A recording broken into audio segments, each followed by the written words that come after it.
I've been reviewing the Ford Escape for a few years now, and I've never actually gotten the chance to live with the vehicle longer term. So when I had the opportunity to finally do it, I jumped to see how this vehicle actually is in rear-wheel situations. The Escape here is the plug-in hybrid, and it also has the available PHEV premium pack. So the question that I want to answer in this video is the Ford Escape hybrid a vehicle that you should consider? Pricing for the Ford Escape for the 2024 model in Canada starts at around $35,000 versus $31,000 down in the States. But here's the thing, pricing for the 2025 model, when you don't take Ford employee pricing into account, is actually cheaper year over year. And there are a few key reasons why. So the 2025 models are getting some features stripped away. So it's going to lose the available park assist feature. It looks like ambient lighting is also gone. On top of that, the seats for the 2024 model, when you get the premium packs, are leather. But when you go for the 2025s with the premium package, it's going to change out to Ford's ActiveX seating material, which is a faux leather instead. The faux leather versus the leather, they still are pretty good seats. It's just that's something to consider if you're looking at a 25 versus a 2024 model. There are some features that you're going to lose out on. While the Ford Escape is available either front wheel or all-wheel drive in the regular gas engines and the traditional hybrid, the plug-in hybrid only has it available front wheel drive, which when you look at the Corsair Grand Touring, so that plug-in hybrid for the Lincoln, it is available all-wheel drive. So it would be kind of nice to see an all-wheel drive version of the Escape as well for the plug-in. But having said that, if you live in Canada or northern states where you're going to get snow a few months out of the year, front-wheel drive is okay as long as you have a good set of winter tires. All-wheel drive is going to handle better regardless in the winter time, but front wheel with good winters definitely has you covered. Now, looking at the wheels inside of the vehicle, you're going to get up to 19-inch in some trim levels. But since this is the plug-in hybrid version of the vehicle, you're strictly looking at an 18-inch wheel. And the split spoke look is actually kind of nice. I do like that black Ford cap in the very middle, just nice and subtle. I personally would probably hydro dip them so that they're completely black, but that's just something that I'm a big fan of myself. In the hybrid world for the Escape, you're going to find it available either as a traditional hybrid or as a plug-in hybrid. The traditional hybrid, you don't plug in as you drive, it just gives you better fuel economy overall. Versus the plug-in hybrid, you fully charge up, so you plug yourself in order to recharge the 14.4 kilowatt hour battery.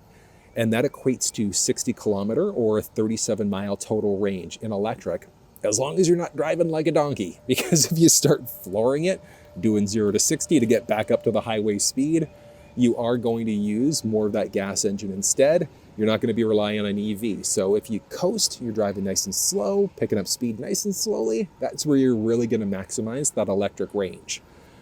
You do have the option for a level 1 charge cable from the factory, which is useful. And then the question of do you even bother with a level 2 is going to depend on you. At home, I don't have a level 2 charger, so it's just a regular wall plug for me. 14.4 kilowatt hour, you can charge up realistically in 12 to 14 hours depending on your total power draw, which means you get home at 6 o'clock, plug in, by the next morning, you're fully charged if you've chewed through all of those electric miles. So do you go for level 2? I don't think so, unless you're using this car all the time and you're constantly back and forth putting on hundreds of kilometers per day or miles per day. Just a regular level 1 is more than okay. But if you go for a full EV like the Mach-E, that's where you're going to want to look at a level 2 charge station instead. Charge times are pretty good. You do have the option of turning off charge from here, and there are LED lights inside of the charge door itself. So as it's charging up, you can see the level, which looks pretty cool, and you can also turn that off if you really wanted to. One thing that I really like is the LED light bar that stretches across the front end here. I think it looks solid. Lit up at night, the LEDs really pop. There's a lot of technology that you're going to find inside of the Escape as well. When you get into the premium packs, that's where you get the forward sensing system and then the front-facing camera as well for a full 360 view. If you're in the market for an Escape, if there's a 2023 or a 2024 plug-in hybrid with that package, you will have full park assist available. But as I mentioned, the 2025 models, unfortunately, are losing that park assist feature. It is a handy one to have, especially if you have mobility issues, but realistically, it is a useful skill knowing how to parallel and perpendicular park. I just don't like how Ford's pulling it out of all their vehicles. It's a kind of neat feature. Underneath the hood of the Escape, whether it's the 2024 or the 2025 model, and actually technically even the previous gen too, you're going to find 4 different powertrains that are available. So it's either a 1.5 liter turbocharged inline 3, a 2 liter turbocharged inline 4, which is my favorite. There's a 2.5 liter traditional hybrid, and then the 2.5 liter plug-in hybrid. And power-wise, they're all over the place. The plug-in Escape is powered by the same 2.5 liter engine as the regular hybrid, but it's got a battery, so the combined horsepower and torque a little bit nicer. So 210 horsepower and 155 pound-feet of torque. So, got to get back up to highway speed here, putting myself in sport mode, and let's go in 3, 2, and...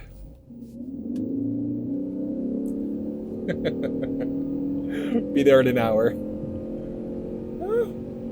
100. That actually wasn't too bad. If you're looking for the best possible power inside of the Escape, the 2 liter turbocharged engine absolutely is the way to go.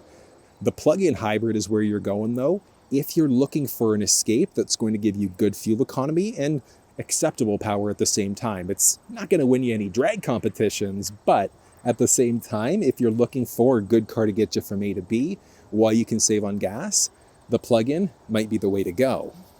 The warranty in the Ford world is pretty industry standard. Your basic is a 3-year, 36,000 mile, 60,000 kilometer. The powertrain is a 5-year, 60,000 mile, 100,000 kilometer.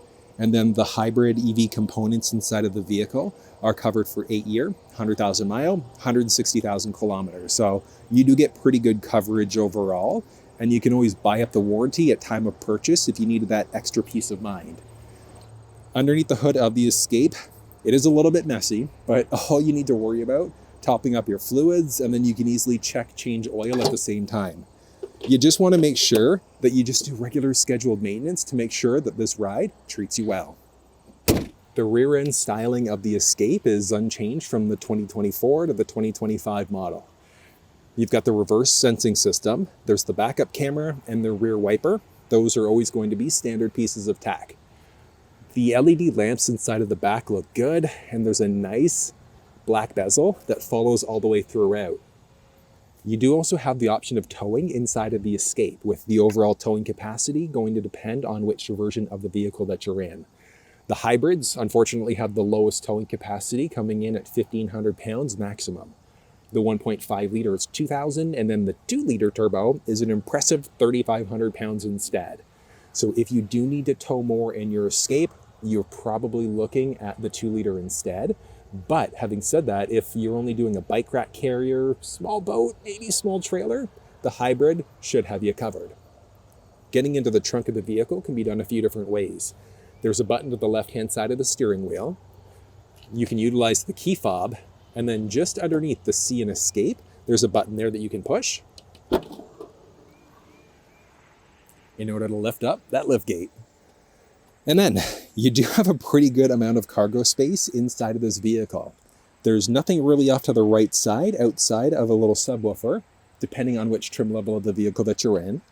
And then along the left side, there's only a little 12-volt power point. This is just the regular carpeted liner that you're going to find in the back. You are going to find a mini spare tire, which is extremely useful. You've got the jack off to the left-hand side, and then there's a white spigot along the right. So all the necessary components are there. So if you ever pop a tire, puncture a tire, you could change it out yourself. The necessary components are there, but you do also have access to Ford Roadside Assistance. And that's good for the same length as the powertrain warranty. So it's a 5-year, 60,000 mile, 100,000 kilometer coverage.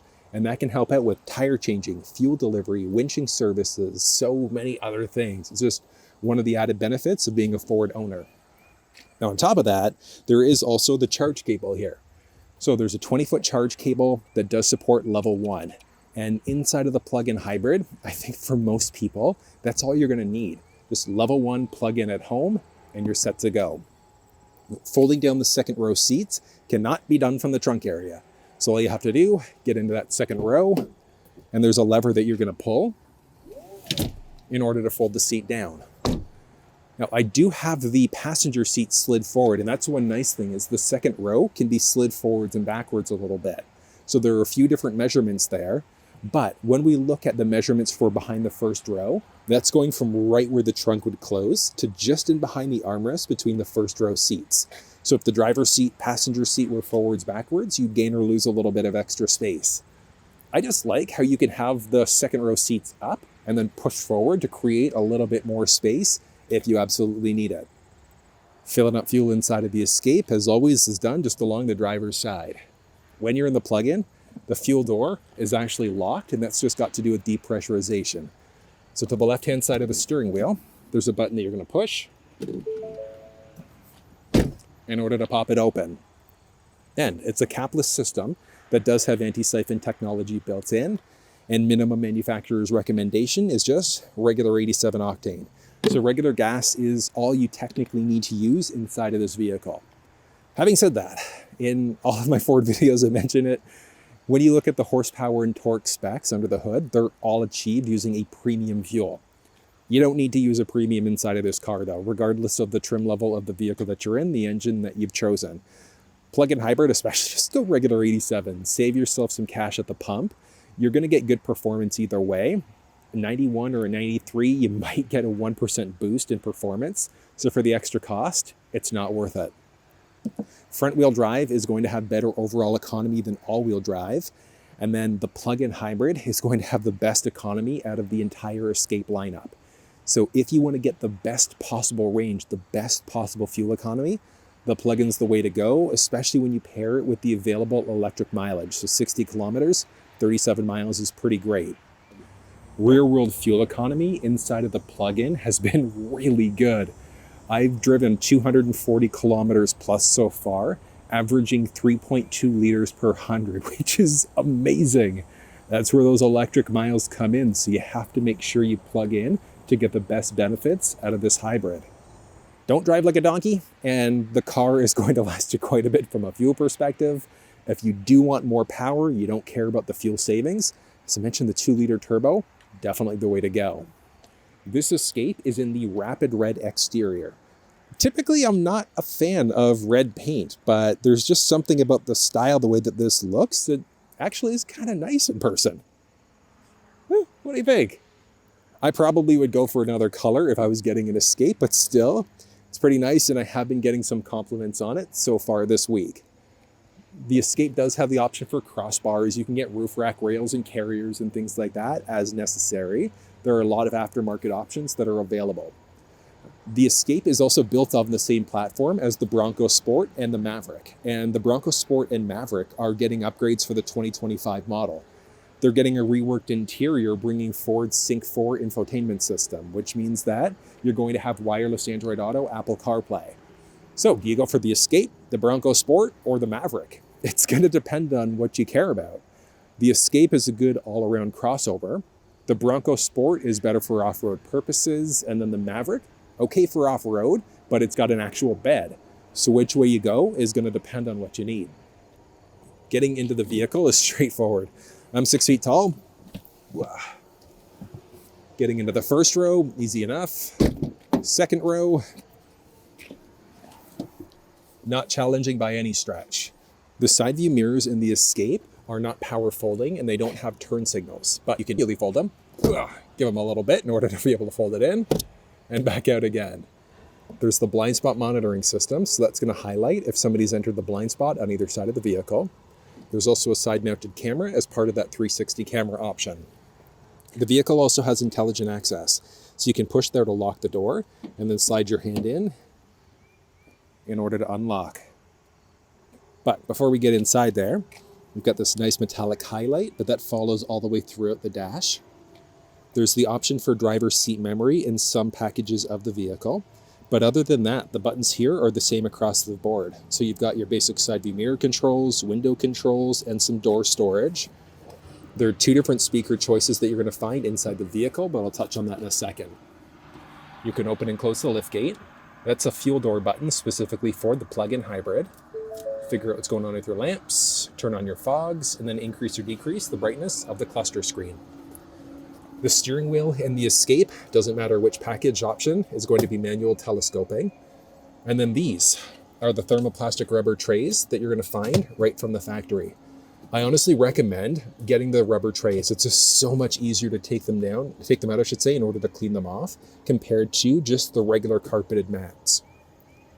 The seats inside of the Escape. So this is the 2024 model. When you look at the 2025, especially with the premium pack, so that's going to change out from leather seats, like a leather trimmed like what we're looking at, into the ActiveX seating material instead. It's going to feel relatively the exact same. The seat itself is going to be power, so forwards, backwards, up and down. You've also got two-way lumbar support as well. Now, hopping inside, and let's do a little startup. Watch this. Cha! A little head-up display. Look at that, with a nice little startup animation there. But the Escape has so many different things with technology, but before I get there, so I did mention the seats. So inside of the Escape for the 2025 model, it's going to change from this leather trim into an ActiveX seating material. The ActiveX seats are still fairly comfortable, but that's something to consider. If you want a true leather seat, you're going to have to find a 2024 instead with the premium pack. But the seats are comfy. And up overhead with the seat as far down as it'll go, I've got 4 inches of headspace there, which is pretty solid. And then reset that seat back to my own default, but it's good. Now the Escape does have 2 different cluster screens that are available and 2 different infotainment screens that are available.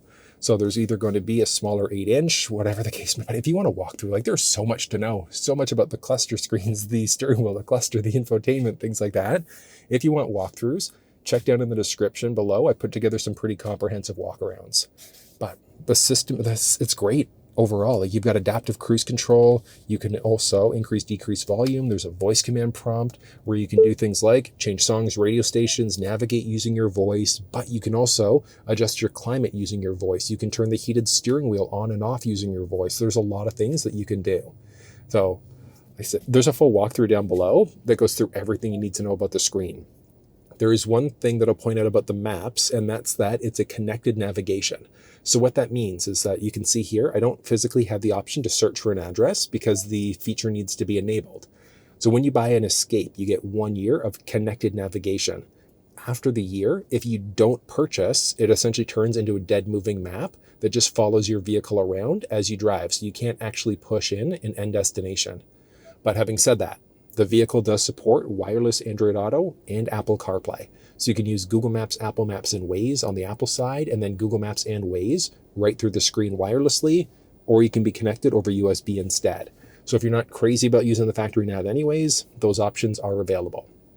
But the screen itself is feature-packed. A lot of different things. There are different drive modes that are available, driver assistance settings that are available for adaptive cruise control, things like that. Departure and comfort settings, etc. So inside of the plugin, you can set when you're departing. So if you wanted to precondition the cabin, you can select different charge settings there as well. But like I said, if you want to walk through in that specifically, you'll find it down in this video. I find it down in the description. But so many options. Climate. I know people aren't crazy about climate being baked right into the screen here. If you have the smaller screen, your climate will still be down the center stack there. But I mean, the screen itself is great. So there are 2 different speaker choices available inside the vehicle. So there's either this 10-speaker Bose system or there's a 6-speaker in the lower trim levels of the vehicle as well. The audio quality is solid. So hold on, let's go to our media for a second. Sources, and I'm going to use USB, using a USB stick with MP3s down there, and it's strictly going to be USB with audio. So there's no video playback available inside of the screen. There's a bunch of video files on here, but none of them are playable. So let's do a little audio test, and this is just coming right out of the microphone here.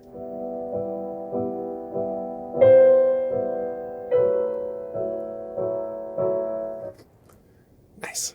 And then let's do, okay, a little bit more of an aggressive song in comparison. Set your affirmations, aspirations. I got shit to do, the aftermath of preparation. Good food, good mood, blood in circulation. I mean, the audio here is pretty solid, and it doesn't matter which car you're in. So I point this out in more of my videos recently. Adjust your sound settings. So you've got tone settings, balance, fade, things like that, but you want to adjust. Yeah, that's not the way that this should be. I was wondering why it was so bass heavy. Treble down, bass crank by 2. In this car, that is going to give good audio. I find that the treble up too high makes it sound tinny. The bass too high, for me, it doesn't sound the greatest, but that's going to be a matter of personal preference there. You do have the option for heated seats inside the vehicle, and that's going to be for the driver passenger side. Unfortunately, no ventilated. I'd like to see it, just not available here. Your push button start. Now here, because this is a 2024 model, you still do have park assist. The 2025s, unfortunately, you're going to lose that feature, but you do also have a full 360 cam, which is useful. So you can zoom in to any individual spot if you wanted to. There are front views, front 180 views, whatever the case may be. There's also a series of selectable drive modes too. So you've got normal, eco, sport, and slippery. I just like, as you adjust through the modes, it tweaks out the look of the cluster screen as well. And then certain things, you'll see auto EV now versus later as well. So these might be grayed out, and that's if you don't have any active charge. But I've got 38 kilometers left inside of this vehicle for electric. So I can have the vehicle determine when it flips between electric or the gas engine automatically. I can force EV now, so it's going to use the battery unless I gun it. Or we can save the EV for later and it'll just use the gas engine instead. So you've got options available there. But these things are good. They're going to play with traction control, stability control. Sport mode's my favorite because rather than it shifting, well, I mean, this you can't really see a traditional tachometer, but shifting at like 2,000 RPM, it might shift at like 3,000 plus, but it just holds on to that RPM a little bit longer just to give you a better performance overall. It's good. There's the option for a wireless charge pad, 2 USB power points. So there's a USB Type-C, and then a 12-volt power point there as well. There's a rotary dial shifter inside the vehicle. I know some people aren't crazy about the rotary, but one cool thing is that if you're outside of park, so if you're in reverse, neutral, drive, low, whatever the case may be, if you just turn the car off, it'll automatically throw you into park. There's an electronic parking brake, auto hold with a few cup holders, and then the armrest. This is a surprisingly good amount of space. Style-wise, it's that same aluminum highlight goes along the driver door, stretches all the way across the dash, which looks good. There's a non-lockable glove box, and that's the same across the entire lineup. This has an auto-dimming rear view, so that's going to dim later on at night if there's people in behind you and they're flashing their high beams, and there's no way to turn that off. You've got basic controls for your cabin lights. There's also sunroof, full panoramic, available inside the vehicle. Like it's a single button press, opens up the roof most of the way. Secondary press is that last little bit. There's a little bug guard there, and it goes up and over. So the outside profile is actually kind of nice. And then just single button press in order to close. I like it. It just opens things up so nicely. Then you've got your shade control there, sunglasses holder up overhead. There's also the HomeLink system, so if you've got a garage door opener, you can program it in. There's a little ticket receipt holder on the outside and on the inside. And then the vanity mirror has lights built in to get that sweet spot for the light to come on. And then that extends out, blocking all of the sun that might be hitting your face. But this is nice overall, so hold on. So setting myself up to the way that I would traditionally drive, and let's go back to that second row. Ooh. All right, so nothing crazy along the door here. Got a little speaker up and down, window control, as well as some bottle holders. The seats inside the vehicle are that same quilted leather because this is the premium version of the plug-in. Ooh, but with the driver's seat set up for myself being 6 feet tall, inside of the second row, I've got a good amount of knee space, foot space, and that space is actually tight. It's not bad, but here's the thing. The seat's also fully upright.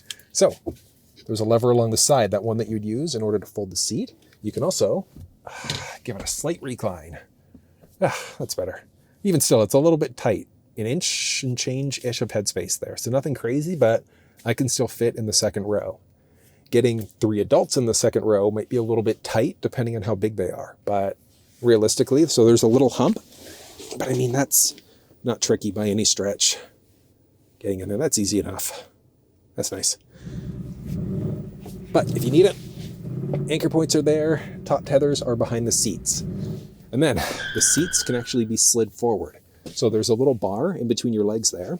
And you could slide the seat forward. There you go. And even with it as far forward, like that's not comfortable by any stretch. I'd be poking the driver. But still, to create a little bit more trunk space, that's pretty useful. There are two USB power points there. So 2 USB Type-C. These are the floor liners that you're going to find inside the vehicle. There's a handle, hook, and a light. Handle, hook, and a light there as well. That looks good overall. And then in the seat, you're also going to find a few little cup holders built in. Handles pretty well. It's funny, because I'm in the plug-in hybrid, I'm trying to find the delicate balance of how fast can I go, like how much can I gun the car versus how much energy usage am I using? Like, can I stay in electric mode all the time in order to maximize my fuel savings? Yay or nay? It's been a pretty interesting challenge so far. But one nice thing is that it does have a surprising amount of power. So when you need the peppiness, you put your foot down and you're going. Oh, it's nowhere near as powerful as the 2-liter turbocharged engine though. So that's the thing. I will give the Escape this. It is a fairly quiet ride. And it's funny because I've been reviewing the Escape since I first started the channel back in 2020. And I've never had the opportunity to take it on a distance trip before. And driving about 200 kilometers since I picked this car up, it has been pretty good so far. Road noise isn't too bad. Like, there's a bit of it, but it's nothing that you couldn't live with. And the power inside of the plug-in hybrid is surprisingly good. So even though the Escape plug-in hybrid is only available front-wheel drive, the handling is pretty good. And it's a smaller crossover as well, which means that because it's a little bit of a bigger vehicle, rollover risk is there, but it's still based off of a sedan chassis. So do you look at the Escape as an option for your next car? It's going to depend on what you care about.